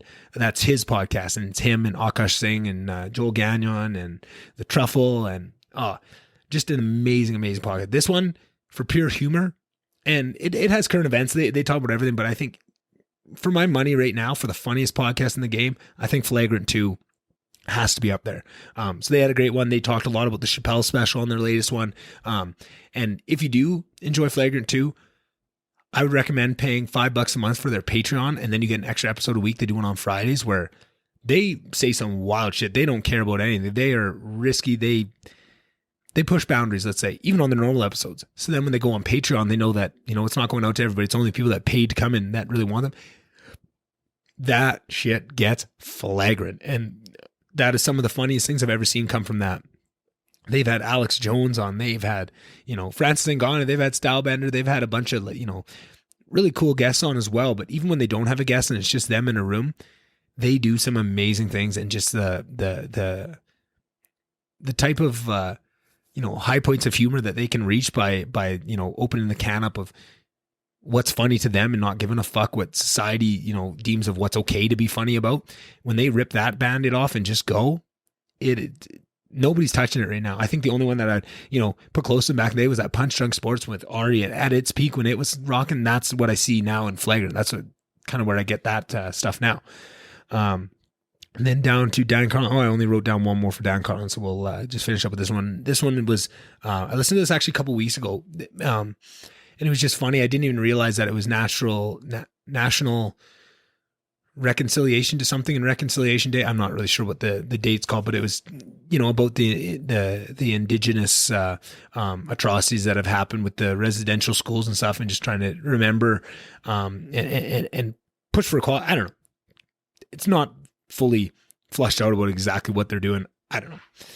But I was listening to this episode of Dan Carlin on that day, and it's called Apache Tears. And he goes back and documents some of the stories of the Apache in the Dan Carlin way that he does, and really gives you a look inside of who these people were and beyond all the narratives about them, right? Because you get these histories that come back from, just the white people of, that saying, history is written by the victors, right? You don't get a full picture, but Dan Carlin is so good at really showing their side of it and really taking in of like, sure, they said this about them, but when you look at them from that time, that's biased. This is probably more bullshit. This is probably the accurate of how it was. And here's some writings from these people that actually, rode with them and got to know them. And this highlights them. And just, it was an amazing, amazing episode that really showed the heart of what the Apaches were and painted such a more well-rounded picture than what you get from all this, bullshit media. And it's changing, and things like the Reconciliation Day is trying to, help write that picture, and it's all good. But I just thought, like, for all these people that are trying to, let's wear an orange shirt, let's do all that. That doesn't do fuck all for fuck all. That doesn't help nobody. listen to this episode. That will at least, it still doesn't do much, but it does 1,000 times more than wearing an orange shirt. Understand this stuff, right? Like try and understand some of these things. And there's so many great resources out there to actually do something. That's what pisses me off. I just think this gives a free walk when you give stupid stuff like post a black square or wear an orange shirt. No, that just gives people free pats on the back to make themselves feel good like they made any difference, even though they didn't do shit. Ay. Hurts the cause. Do something. That's a great one. It's awesome. It's not even like it's a lot of work. You get to listen to this amazing podcast that's going to be so entertaining. It's better than any movie you could watch. And you learn a little bit of something, right? It's great. Hopping back up to JRE. Oh, actually, this one kind of works for both because the latest Jordan Peterson that I listened to, he has a great podcast and he has awesome people on all the time. And this guy was also on Joe Rogan the same week.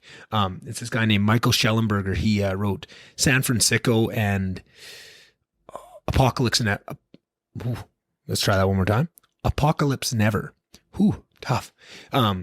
And San Francisco is about the homelessness crisis and what happened to San Francisco, because this Michael Schellenberger, he grew up there and he got to see it turn to this really dilapidated. There's an app that tracks where human shit is on the streets so you can avoid it. Like, just has really gone downhill, San Francisco has, and just kind of what goes into that. And he talks about how these politicians and people in power tried to frame this whole crisis as a housing crisis for political means, when it really is it's a mental health and addiction issue, right? And everybody knows that. I think anybody with half a brain really understands that, but for some reason we still frame everything because they don't want to. Addressing mental health and addressing addiction is really tricky and really tough, and no politician wants to stick their toes in that. So when you can just, I can just frame it as a housing issue. I can throw a bunch of money at housing, and then doesn't help the issue at all. But hey, I got through my term where I made it look like I was working on it. And he really highlights that amazingly. And then Apocalypse Never kind of just highlights a lot of the narratives that have gotten blown out of proportion in terms of how bad the world is and how the climate change, we're all doomed and all this stuff, and just kind of really goes through and highlights scientifically, more of a middle ground of, no, that's not true. Like, no, we're not going to that. We're in an amazing time in life, and kind of shows the counterbalance on that. And it was just an amazing conversation.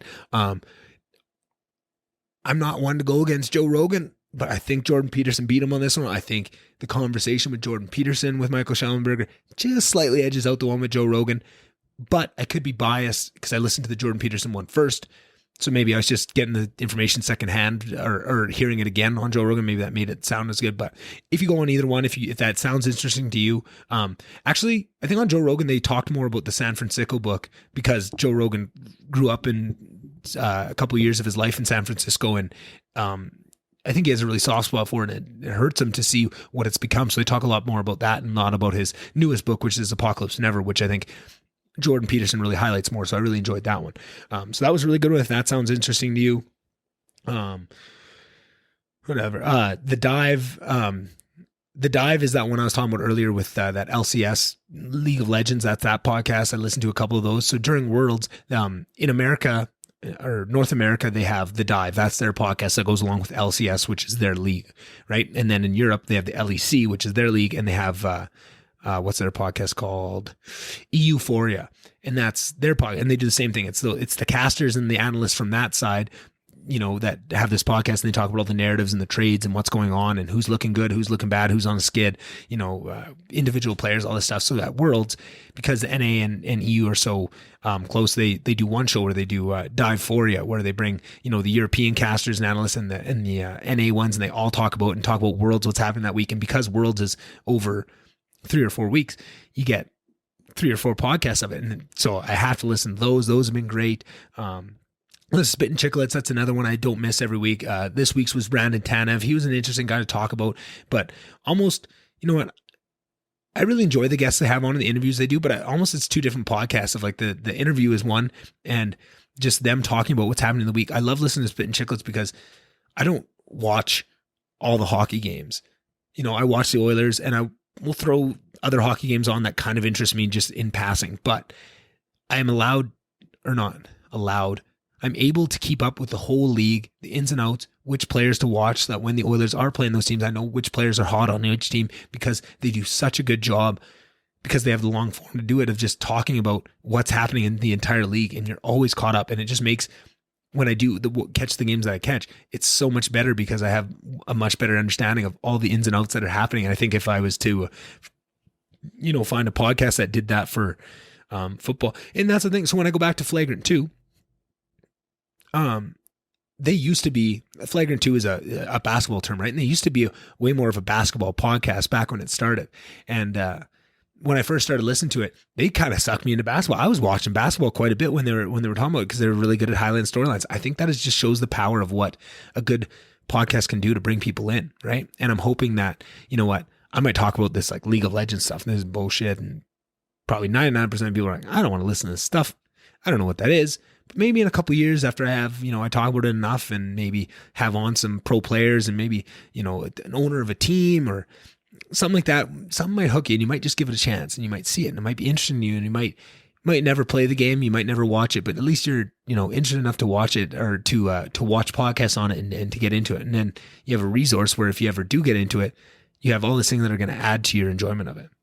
Does my nose look funny? Is it crooked? Where's my...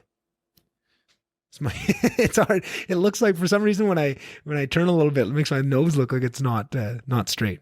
I don't care. Maybe my nose got broken in jiu-jitsu. I don't know. What was I even talking about? This is why you love me. I hope. This is why I love me. And I hope you guys do too. Oh, I'm a goofball. Yeah, so that was Spittin' Chicklets. That's where I was. So it's just a great podcast. And just for my sake, I have to say it. Yes, this week's episode was Brandon Tanev, but if you go back one more week, it was Darnell Nurse, one of the greatest Oilers that we got, and it was a great interview. I feel like every hockey fan probably feels this way, but it feels like we never get any Oilers on there, and it was great to see Darnell get on there and show a little bit more of his personality, because I think, like I said, with hockey, it's hard to get these guys' personalities, and I feel like I have a whole new attachment. I was a pretty big fan of him to begin with, but after hearing him on Spittin' Chicklets, I have a whole nother, respect and enjoyment and connection to the guy. And that is really cool to me. I really love that stuff.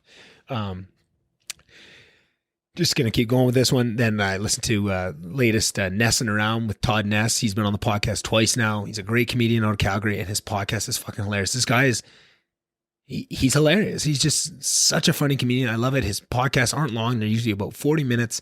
And he had one on plastic bags not being at the grocery store, and it mimics what I feel so much. And he did it in such a funny way. Oh, I can't say enough good things about Todd Ness. He is just a killer. So funny. Then the MMA Hour, again, kind of in the same vein as what I said with Chicklets and Flagrant 2 and The Dive. The MMA Hour is my number one podcast for MMA. If you are a fan of MMA in any way and you want to find something to go along with it, there's a lot of podcasts. There's, Morning Combat with Luke Thomas. There's MMA Hour with Errol Hawani. There's Below the Belt with Brendan Schaub. There's Big John McCarthy and John Thompson have one. Who else? There's a million. Sugar Sean has a great podcast. I didn't add any of them in. I missed a lot of podcasts on this. As you guys can see, I listen to a lot of podcasts. That's what I want to highlight. And that's what I think is cool, because there's no way people are going to have time to listen to all these podcasts. But if you listen to me, you get at least a small piece of all these podcasts. And if some of those, and it just kind of highlights like all this stuff I'm saying. People always say like, how do you know all this stuff? It's like, I just listen to a lot, right? And I want to be very upfront. Like, I'm just parroting with my little flavor added into it, and my 2 cents added, all this stuff, but I want to be very upfront about where I'm getting it. I'm not going to pretend this is all coming from me. No, I just listen to a lot of smart people that I really enjoy. So MMA Hour is the best for my money MMA podcast. UFC Unfiltered. It's like the UFC's branded one. So like they don't usually step out of the company line too much, but it's with Jim Norton, who's one of the best comedians going right now out in New York. He's had a radio show for years and years and years. Just absolute savage. Love the guy. So funny. And Sarah Longo, Matt Serra. Whew, tough. Dude, wouldn't have been able to live that one down. I forgot Matt Serra's name. Matt Serra is one of the best personalities in all of MMA and all of fighting. He's just the biggest goofball, absolute meatball from New York, through and through. full on accent, full on goofball, says the funniest shit. And when you pair him with someone like Jim Norton, who is just like a buzzsaw for anything that Matt Serra says is going to go through the filter of Jim Norton and be made 10 times funnier and would probably crush any lesser soul. But Matt Serra just laughs with it, takes all the pound in, enjoys Jim's jokes and just lets him, pick on him and stuff. I haven't listened to that one in a long time, but that is another great one. But like I said, MMA Hour, that's the one. And it's now twice a week. So he does a 3-hour podcast on Mondays and Wednesdays. Sometimes it's 4 hours. But to me, I can't get enough of it. That's one of those ones that I see that. So it's Monday today. I'm sure if I look at my phone right now, the episode's up. I don't know who's on it this week, but it was incredible. And last week, I'm just trying to think, he had a great interview with Rose Namajunas. Jan Blachowicz was on. Who else did he talk to? I think he had an interview with Dylan Danis. That was quite frustrating to listen to, I think, for most people. It's always star-studded. It's always good content. Ariel Helwani does not pull any punches now that he's back free and he's not, under the ESPN banner. He can talk about anything. He can talk shit about Dana White and the UFC. And if they're not doing something good, he can talk about, he always is, fighting for fighter pay. He's one of the good ones. He's, I think, we're going to look back on the work he did I don't know. I think it's going to be more in a couple of years. I think it's going to take some time to find the appreciation. But in 20 years, we're going to look back on what we get from Ariel Helwani, and we are going to be in awe of what he's done for the sport once we really understand the impact that he's had and that he's having currently, and it's only growing. He's doing awesome. So I always listen to those. Those are great. I have more. I feel like I shouldn't go through anymore. That's a lot of podcasts. Let's flip it over. What do I want to go through? So that's kind of a little bit of an idea of what I wanted to talk about. Just kind of highlighting. And again, I'm hoping that if I do this more consistently every week, that list isn't that long and I don't have to go through it. And maybe if I'm busier, doing more things, I'm not listening to as many podcasts, it won't be that crazy of a list. And maybe if I just put that whole list up, gave it to somebody else that's going to be, somewhat of a co-host, and just said, hey, ask me questions about any of these. If there's anything interesting, just look into the descriptions of them. Listen to them if you want to. If you want to have a discussion on them, maybe if you listen to one of the Joe Rogans or whatever it was, we could talk about it. But that's kind of my idea for what I want this future weekly, non-interview style podcast to include. Yeah. So I talked about jiu-jitsu. I talked about LCS Worlds. Here's what I haven't talked about. The old Edmonton Oilers. 5-0 start, looking incredible. Connor McDavid is absolutely dominant. I don't know if I said it on the podcast, but I predicted him to break 150 points this year. I think he's going to win the Art Ross for sure. I think he's going to win the Rocket Richard. I think he's going to pot 60 this year. I think he's just a savage. I am all aboard the hype train. Let's go. Love seeing the chemistry that Hyman already has with so many of these players. I think when you put Leon, Connor, and Puyarvi on the same line, on the top line, and you drop that second line of Draisaitl, Yamo, and Nuge, or Yamo, or Draisaitl, Nuge, and Hyman.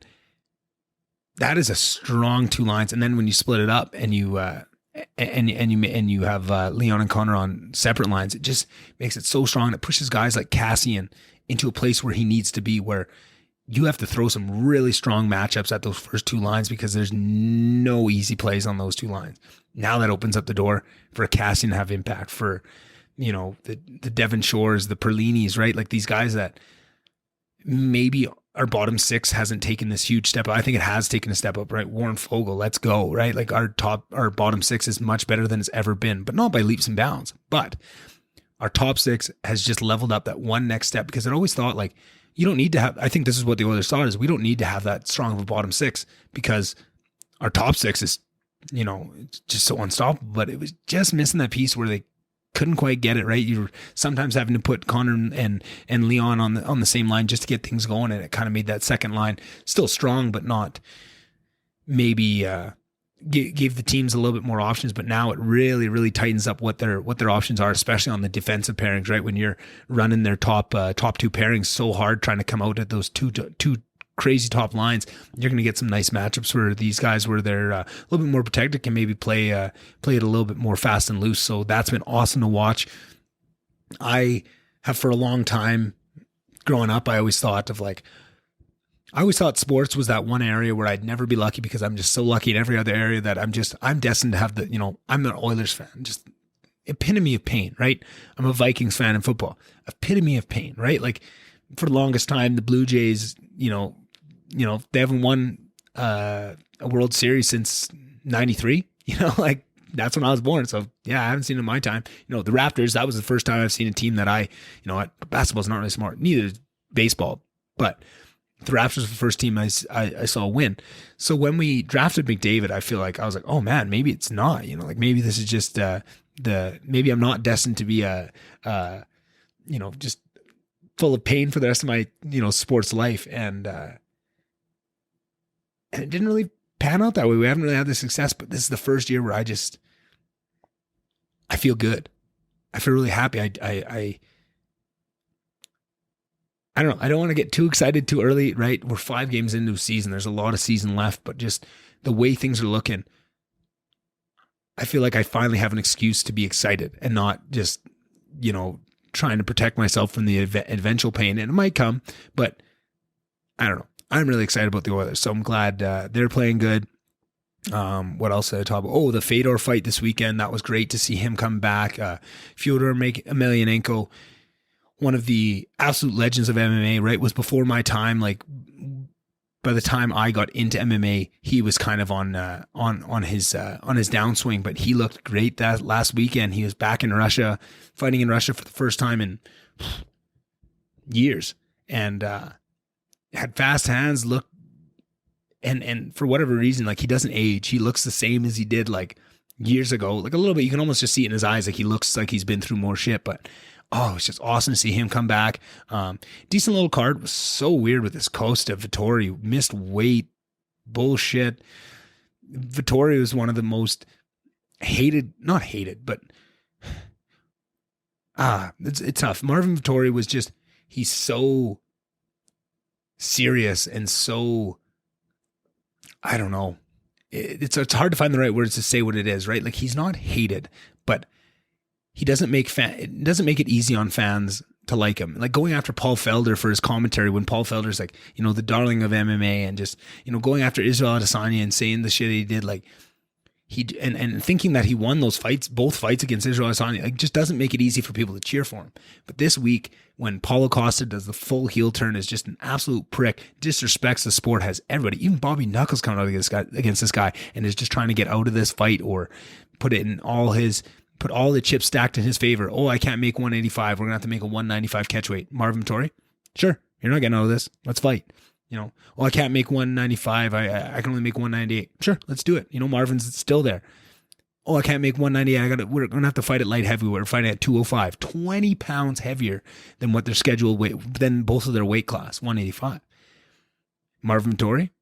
I'm in again. And then it comes out after the fight that, Costa's team was saying, oh, if you take too much of my purse, because if you miss weight, you get a percentage of the person who was landed on what they ended up settling on was 20% of their purse, which is usually what you see if you missed by like 1-2 pounds, right? You'll see 20 pounds or 20% of the purse. But what Vittori was saying was, oh, well, we asked for, 30%, 40%, but Costa said, well, no, if you take too much of my purse, I'm out, and was trying to pull out. And it's like, what a fucking scumbag. Like, ugh. To see that fall from grace. And I mean, it's not really a fall from grace because it's prize fighting, right? People will pay to see you lose. It doesn't matter if people hate you or love you as long as they care. That's kind of the weird thing with fighting. So it's not like this is hurting Paulo's career at all. This is great for him. This is just drumming up me. Like this is great for Paulo Costa in terms of pocketbook, but reputation wise, this is I don't know if I can imagine like in the last 5 or 6 years that I've been following the sport very closely, I cannot remember a fall from grace in the MMA fans books than Paulo Costa this week. Like that was just amazing to watch. And it's not that unusual. It is unusual, but not that crazy unusual for a fighter to contact the UFC leading up to the fight and just say, hey, I'm not going to make the weight. Can we make a catch weight?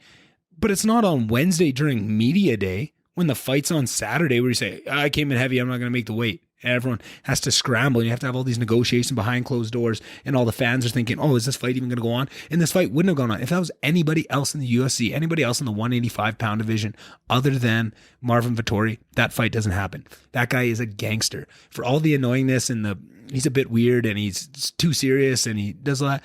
Fuck that. That guy's a fighter. He went in there and dealt with all that bullshit all week and came out with the win. And it was a scrap. Like, it was one of the best fights I've ever seen. Like, it was great. Back and forth. Awesome. Like, put on for the fans, the war, and it all came together, which is kind of funny to see with all the sometimes with all the bullshit around it, it kind of leads up to a snoozer, but not today. Not today. There's a couple other good fights on it coming up this weekend. I'm hoping to have somebody on the podcast this week to do a breakdown of this amazing card coming up. It's got the 205-pound title, which is what they just fought at this weekend, because middleweights fighting at 205. But the 205 real belt with Jan Blachowicz, he's getting challenged by Glover Teixeira, who was this amazing Brazilian fighter back in, like the late 2000s kind of thing, and he couldn't get over to the UFC because of visa issues, just couldn't get over, but all the guys that were really in the know knew that this guy's a killer. And so he finally made it over. Was really dominant, won most of his fights, got a title shot against John Jones at the time, got turned back like everybody else got turned back because nobody could touch John Jones, kept fighting, won some, lost some, would win against some really good guys, come up against when I was first, this is when I knew I was getting really into the UFC, because I was, watching it alone on a Saturday on an early card in the basement of my parents' house in Slave Lake when I first graduated university. I remember watching Glover Teixeira versus Alexander Gustafsson, and the fight that they put on was just magnificent, right? And Gustafsson finished him with that crazy 3 uppercut combo at the end of the fight. It was just amazing. And I thought, oh, this Glover guy's done, because he was old at that point. And that was 5 years ago, 6 years ago. And to watch the run he's put on, beating guys like Anthony Smith and getting another title shot at 43 years old or whatever he is, just an amazing story. I can't wait to watch it. I think it's going to be a banger of a fight. I don't know if Glover has it in him. I never want to, I wouldn't ever bet against him. He's a great dude and a great fighter. He has all the skills in the world, but Jan just looks pretty dominant right now after seeing what he did to Izzy there. I don't know. I wouldn't mind on it. And I think I might even be more excited in that fight of the co-main, which is for the interim 135-pound title with Petr Yan and Corey Sandhagen. Petr Yan had that unfortunate, it's his fault. He's an idiot. You need Aljamain Sterling when he's clearly down, right? Your fault. No sympathy for the guy. That's his fault, right? He shouldn't have done that. But with all the bullshit since then, he's been awesome. He's owned up to it. He's taken accountability. He's done everything he can. And he's a killer. But that Sandhagen kid comes out of Colorado, comes from a great team,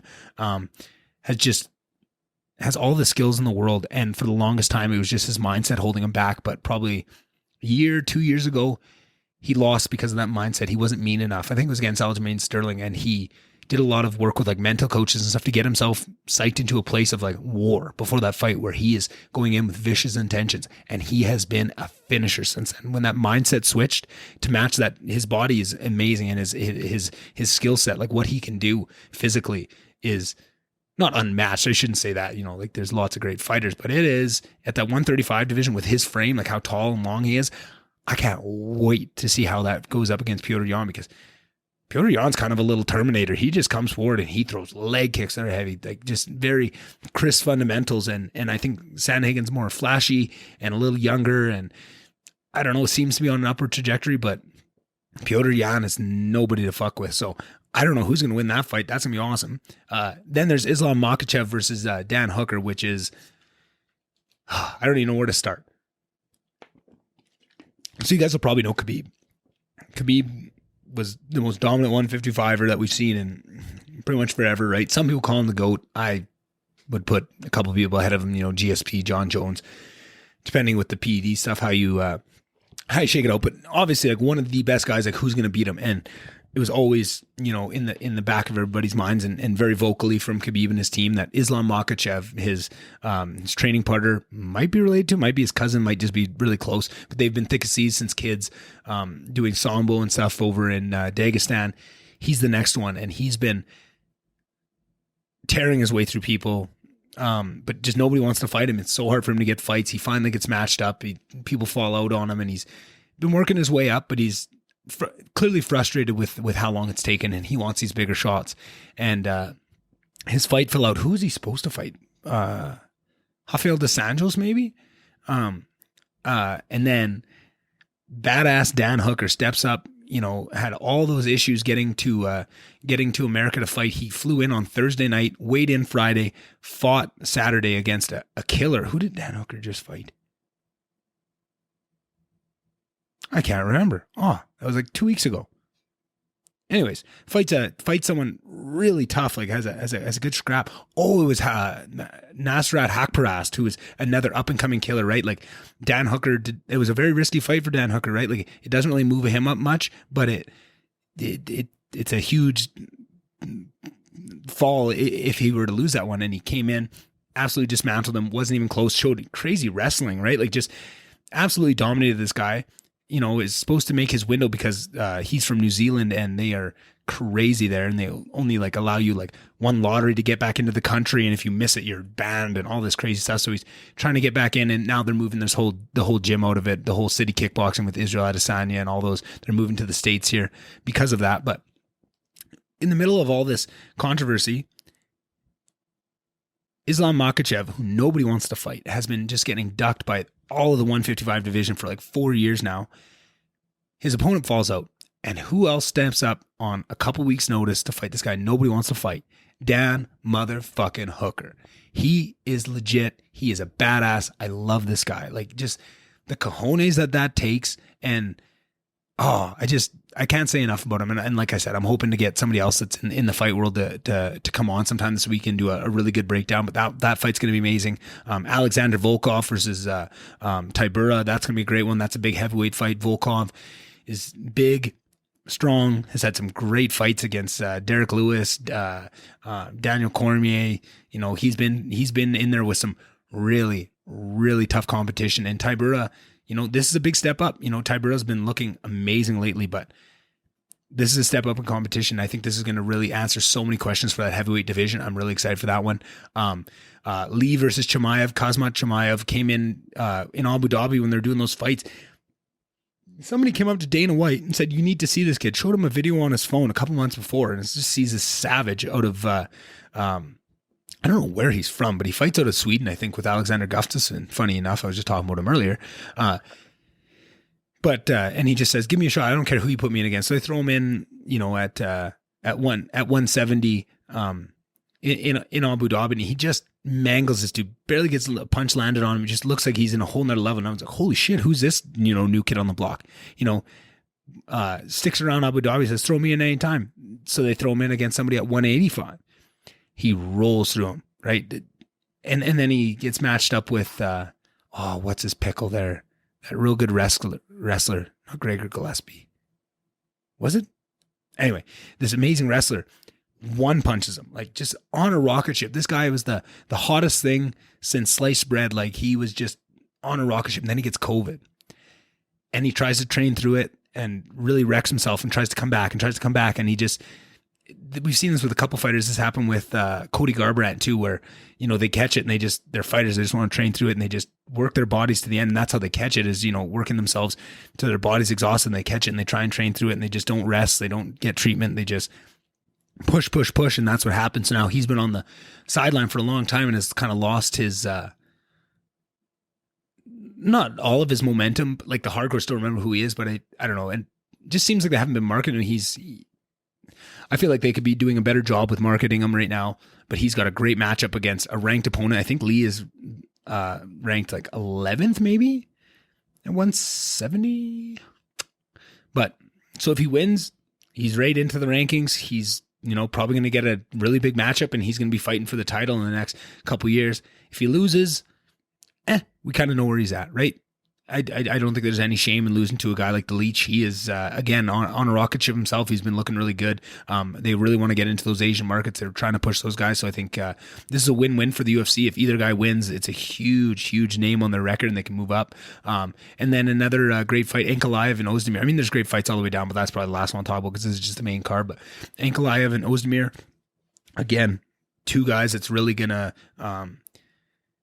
answer some questions in the light heavyweight division. That's what I like. I like a good storyline for a fight. I like a good just stylistic matchup, but I also really like just two highly ranked guys that you don't really know how it's going to go. You don't know if it's going to be a great fight or a bad fight, but it almost doesn't matter because regardless of what happens, just the fact that that fight's going to play out, it's going to answer so many questions. It's going to shake up the division. It's going to, move things around, right? Like that's also what I like about having like, two or three preferably, but two for sure, like ranked against ranked fighters in the same division. Like if you have, the number 2 and the number 4 guy fighting and the number 8 and the number 11 guy fighting on the same card, and maybe even like the number 15 and an unranked guy all in the same division in one night. Even if all those fights are snoozers, there's still going to be some shakeup in that division. Come Monday, there's going to be things moved around. The whole frame moves. And that's what I love in this sport is just to see things shake up, to come in Monday and have all this fodder for, the lightweight division is completely different now, right? Like you got to see that happening for a couple times when there was that big battle royale going around in the 155 division with, Connor and Michael Chandler coming back in, and Dan Hooker and Dustin Poirier and Justin Gaethje, and just that all those killers, and they all kind of fought in that same period of time. And there was so much movement. It really kind of painted the landscape for how it's going to look for setting the stage for the next couple things. And that's very interesting to me. So I'm really excited with this card coming up. Like I said, hopefully I have someone on to do a little bit more of a dive than that. Other than that, I've been, just the last thing I want to talk about was video games. And I just kind of want to say, I feel like video games are one of those things where people have an idea of them. If you love video games, you love them, right? And you don't need anyone to tell you why you love them. You just love them intrinsically. They're a part of your life and you'll love them. If you hate video games, you probably won't be hearing anything else, or maybe they're just not for you. But I haven't been able to play very many. League of Legends, I'll play every once in a while. Like that's usually my game because it's easy. I don't play anything. I just usually throw in a game against bots, like not even playing against real people because I don't want the stress of that. I just throw on a podcast so I can just listen to it, unwind, smoke a bit of weed, put on a podcast, just play League of Legends. I'm just listening to podcasts, just going through the motions. That was my extent of video games that I played, right? So this month having my freedom back, I thought, you know what? And I was getting to the point where I was holding back. There were so many games I wanted to play, but I was like, I got to get streaming because I don't want to waste these good games that I could stream just playing them on my own for my own good because that's good content, all this stuff. But I just thought, you know what? I need to just get back into video games. I haven't played one. Like I don't remember how to hold the controller here. So I downloaded Far Cry 6, and I don't know if it's just that I haven't played a video game in a while. I forgot what it could be to immerse yourself in a world, but like, I can't believe how amazing this game is. You start off in this kind of city, right? There's this crackdown with this government, right? This is kind of the Far Cry thing. You get stranded somewhere. There's some sort of dictator, whether it's on an island or in some, isolated patch of America, and there's some sort of crazy dictator. And just the storylines, they have these amazing actors. The actor that plays the main bad guy in this game is the guy from Breaking Bad, the one that owned like the chicken restaurants and had like I can't remember his name, but he's such a good actor. And just the storyline is so good. And so pretty much you come in and it's this ungodly huge map. Like back in the video games you used to play, it's like, I'm trying to find a way to like equate this. Like one of the biggest video games of the 1995, 96, whenever it came out, was Legend of Zelda: Ocarina of Time, and this was huge at the time. Like just the immense amount of ground that you could cover and the things that you could do was just mind blowing people at the time. This game is probably 300 times that size. Like you can hop in a plane and like fly across this country.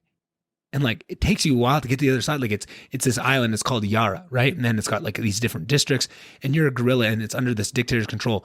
And you go in from having like nothing to building up like a resistance and doing all these missions and taking people out. And it's got this formula the Far Cry games follow. But I was trying to think of like, am I getting something out of this? Because it's been so fun. It's been so so much enjoyment and all that on that side. But I'm trying to think, like, am I learning anything? And I really think you are, like, because it kind of leaves it up to you. And I think making this argument for video games maybe back in the day wouldn't have been, but now that they've come this far, like, you pretty much learn how to start a revolution, right? And it's cookie cutter for you because there's missions and all that. But within the missions, they kind of let it up to you of how you're going to go about it. Are you going to be sneaky? Are you going to go in guns blazing? Are you going to do this? And you kind of, and you build your own guns and you build your own stuff, and you need to, get people on your side and get radio broadcasts out and all this stuff. And it's just so amazing. I just can't speak highly enough of this game, one, and just video games in general, that they've gotten to this point where I feel like, even though a lot of people might look at that as wasted time of all the hours I've dumped into that game this month, but I don't. I feel like I've learned a lot of things, and like I'll never maybe have to, become a guerrilla and take out an evil dictatorship, but some things are just, like there's going to be applications that you would never think of that are going to apply in the real life, and just the thoughts of who you are, and just seeing the ends of, what can be like the ends of human nature, right? And how people tick, right? Because they're basing everything off, obviously it's a video game, but they're basing it off of reality of how people operate. And it's just kind of an interesting thing. And I think there's a lot to it.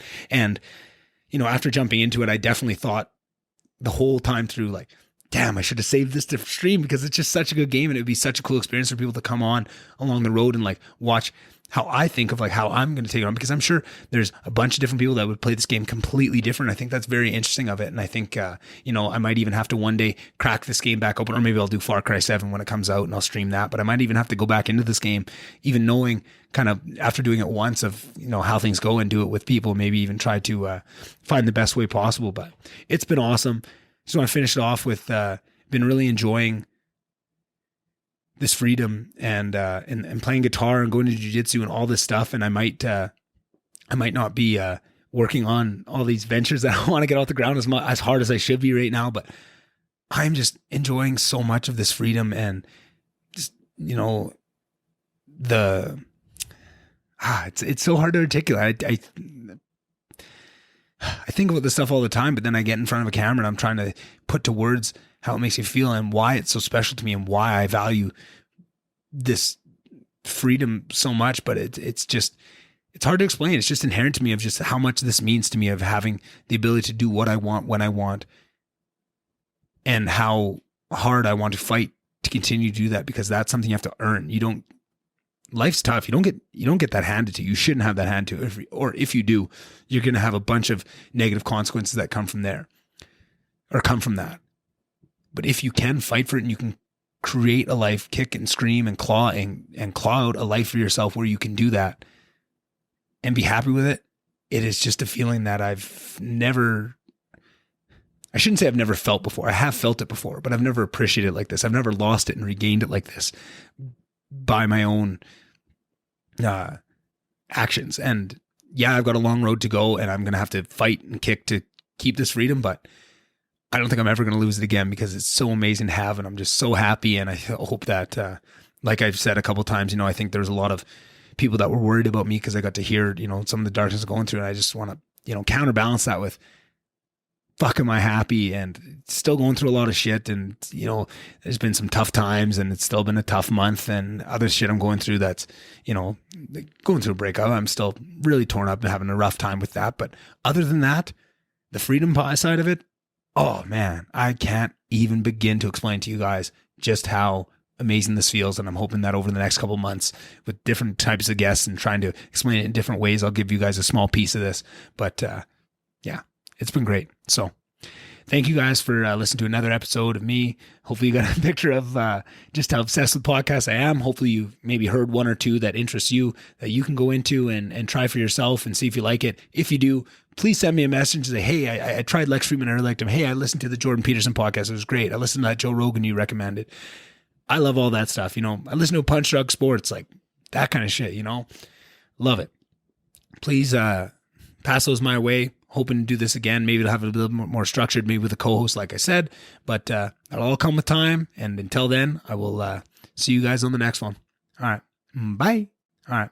Bye. All right. Bye. All right. Bye. All right. Bye. All right. Bye. All right. Bye. All right. Bye.